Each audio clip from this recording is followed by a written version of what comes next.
हमें संयुग्मी निकालना है सम्मिश्र संख्या 7 घटा 5 आई का। इस वीडियो को देखकर आप जान जाएंगे कि सम्मिश्र संख्या का संयुग्मी पता लगाना बहुत आसान है। ये बिल्कुल इस संख्या के जैसा ही है और अगर हम विस्तार से कहें तो इसका वास्तविक भाग बिल्कुल यही है। अंतर केवल इतना है कि काल्पनिक भाग का चिन्ह उल्टा है। यहाँ पर घटा 5 के स्थान पर लिखा जाएगा जमा 5 आए। तो ये हुआ सम्मिश्र संयुग्मी 7 घटा 5 आई का।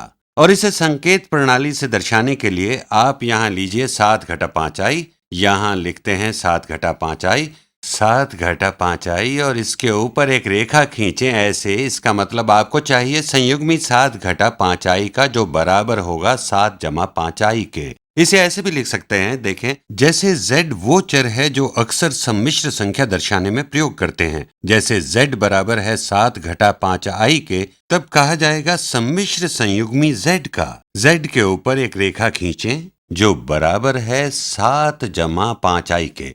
ये आपको बिल्कुल सरल लग रहा होगा किसी सम्मिश्र संख्या का संयुग्मी बनाना, पर यह हमारे किस काम का है? इसका इस्तेमाल हम कब, कैसे और क्यों करना चाहेंगे? तो सुनिए, जब हम किसी शुद्ध काल्पनिक संख्या को गुणा करते हैं उसके संयुग्मी से, तो हमें मिलती है एक वास्तविक संख्या। यहाँ ये हमारे पास संयुग्मी है 7 जमा 5 आई, ये संयुग्मी है 7 घटा 5 आई का, लेकिन 7 घटा 5 आई भी संयुग्मी है 7 जमा 5 आई का। अगर हम यहाँ से शुरू करते और ये चिन्ह बदल देते इस काल्पनिक भाग का, तो हमें मिलता 7 घटा 5 आई। ये एक दूसरे के संयुग्मी हैं। तो सम्मिश्र संयुग्मियों को गुणा करने पर हमें मिलती है वास्तविक संख्या। चलिए गुणा करते हैं 7 घटा 5 आई में 7 जमा 5 आई को। इसके लिए अलग रंग लेते हैं। 7 घटा 5 आई गुणा 7 जमा 5 आई।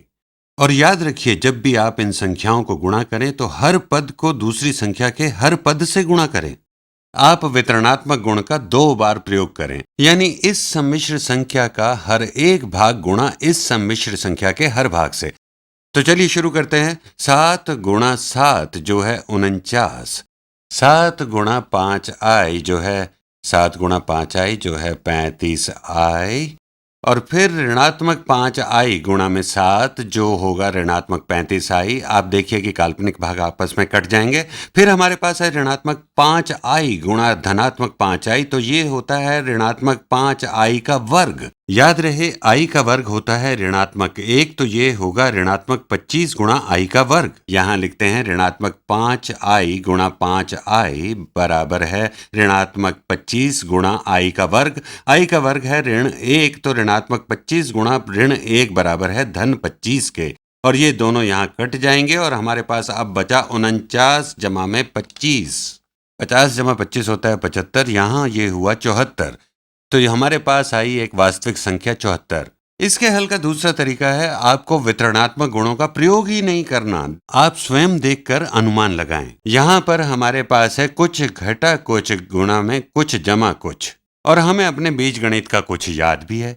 जैसे a जमा b गुणा a घटा b बराबर है a का वर्ग घटा b के वर्ग के, यानी बराबर दोनों वर्गों के अंतर के। यहाँ पर a है 7, a का वर्ग है 49, और b यहाँ पर b है 5 आई, b का वर्ग है 5 आई का वर्ग जो होता है 25 गुणा आई का वर्ग जो है ऋणात्मक 25, और जब हम इसे घटाएंगे तो ये बन जाएगा धनात्मक 25, और इन्हें जोड़ेंगे तो आपको मिलेगा 74।